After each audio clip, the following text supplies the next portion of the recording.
Il y a des gens qui se comportent quand ils sont déjà morts.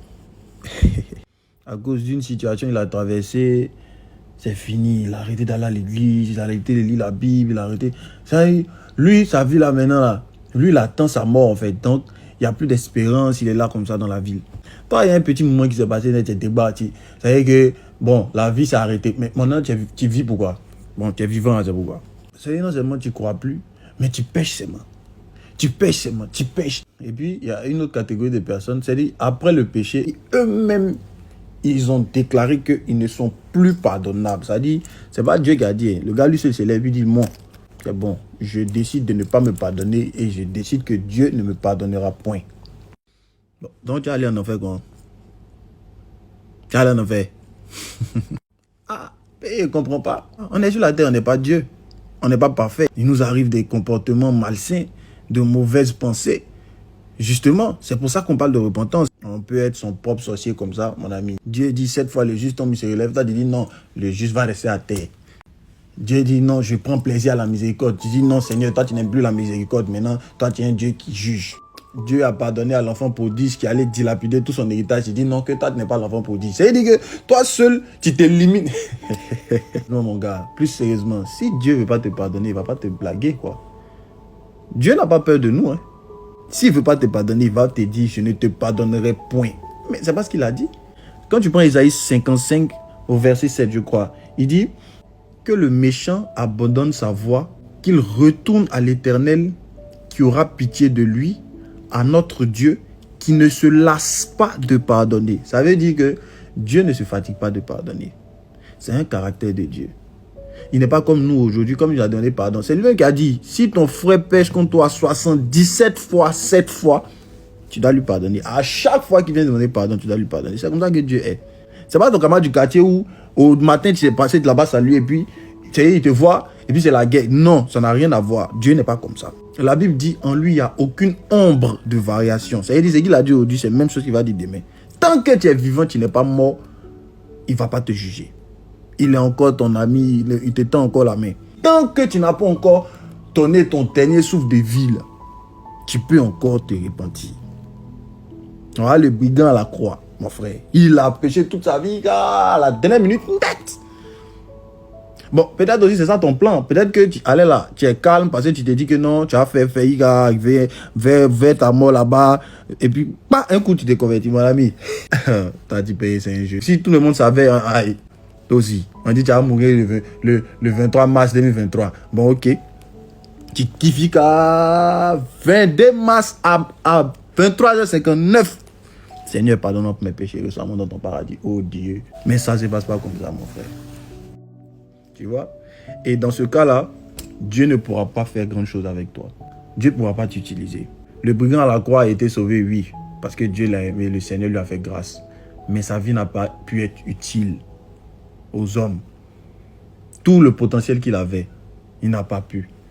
Donc, pendant que tu es en train de traîner dans le péché, il y a des choses que tu es en train de vivre. Les sorciers attaquent ta famille. Tu vois très bien, toi étant un homme spirituel, étant une femme spirituelle, tu vois très bien que normalement là, si tu étais dans ta bonne position spirituelle, ça n'aurait pas dû se faire. Mais jusqu'à quand tu as laissé l'injustice se faire comme ça sous tes yeux, sous prétexte que non, toi tu as péché, c'est fini. Bon, mon ami, ma chérie. Ah, ou bien, tant qu'il y a la vie, il y a de l'espérance. Moi, je vous dis toujours, je ne suis pas un motivateur pour venir dire, réveille le lion qui est en toi, mon ami, tu es un bélier, tu es un guerrier. Frère, c'est ce qui est écrit dans la Bible qui te dit. La Bible dit, tant qu'il y a la vie, il y a de l'espérance.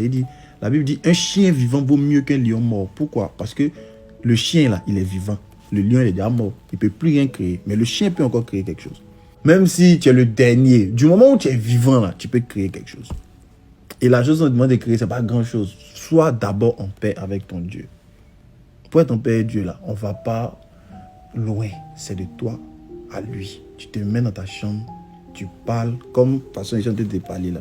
Seigneur, pardonne-moi. Sois vrai. Ce qui tue les chrétiens d'aujourd'hui, c'est l'hypocrisie. Et ça, le Seigneur, c'est ça qu'il n'a jamais aimé, cette facette-là. C'est pour ça que toujours il insultait les pharisiens, il leur disait hypocrite, hypocrite, hypocrite. Parce qu'ils disaient des choses qu'eux-mêmes, ils n'étaient pas prêts à assumer derrière. La Bible dit, approchez-vous avec sincérité dans la plénitude de la foi. Sois sincère avec Dieu. Dis-lui, Seigneur, vrai là. Ça là, ça me fatigue. Voilà tel mousseau qui est dans mon inbox ici, ça me bolo. Voilà tel gars qui est derrière moi ici. Tu sais que moi, j'aime les garçons comme ça. Si tu ne l'as pas chassé, Seigneur, ça va être compliqué. Chasse-le. Tu vas pas le chasser.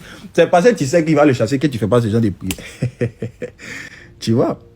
Sois vrai avec ton Dieu. Soyez naturel. Soyez vous-même. Soyez honnête. Pour revenir à Dieu, ce n'est pas compliqué. La Bible dit, si ton œil est une occasion de chute pour toi, arrache ton œil. Ça veut juste dire que ce qui te fait chuter, étant enfant de Dieu, si c'est ta camarade, si c'est ta copine, c'est ton copain, si c'est, je ne sais pas c'est qui, faut briser le contact de ce qui te fait chuter d'abord. Ça, c'est un. De deux, tu reprends ta vie de prière et de méditation pour grandir dans la foi. Parce que l'homme ne vivra pas que de pain. Que ce livre de la loi ne s'éloigne pas de ta bouche. Médite le jour et nuit, c'est ainsi que tu réussiras. Donc, médite. Il y a des versets dans la Bible qui vont t'aider chaque jour. Quand tu te lèves, médite. Ça va t'aider pour ta journée. C'est tout ce que Dieu te demande. C'est tout, hein. Par contre, tu es en train de penser loin, là. C'est tout qui est là. C'est les petites, Dieu est dans les petites choses. Si tu es fidèle à ça, il va te donner les grandes choses. C'est tout. Et c'est pour ça que tu es obligé de te déprimer, tu es obligé de rester dans ton coin, obligé de toi-même t'auto-détruire. Et le péché. Le salaire du péché, c'est la mort. Ça n'a jamais rien donné de bon. Et si c'est la mort, tu attends d'être au carrefour de la mort avant de te repentir. Mon ami, on ne sait jamais. La Bible dit, nul n'a le pouvoir sur le jour de sa mort. Personne ne sait. Et il n'y a pas une seule manière de mourir aussi. Voilà. Les gens, ils se couchent, ils meurent. Il y a des gens, ils vont à l'hôpital, ils meurent. Il y a des gens, ils sont arrêtés et puis ils meurent. Il y a des gens, c'est la balle perdue. Quand on dit le Seigneur va venir comme un voleur, il ne faut pas t'attendre forcément à la fin du monde. C'est-à-dire qu'il peut venir te chercher comme un voleur. Et tu ne sais pas. On ne sait pas. Donc, autant être propre, autant être pur.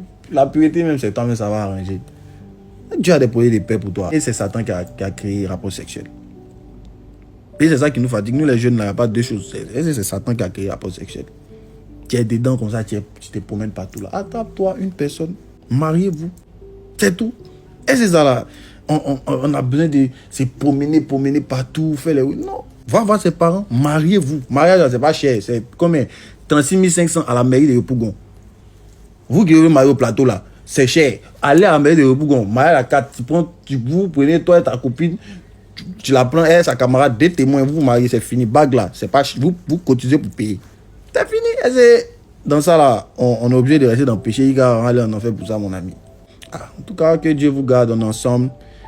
Commando arrive. Non, cette fois-ci, non, en vrai, ça.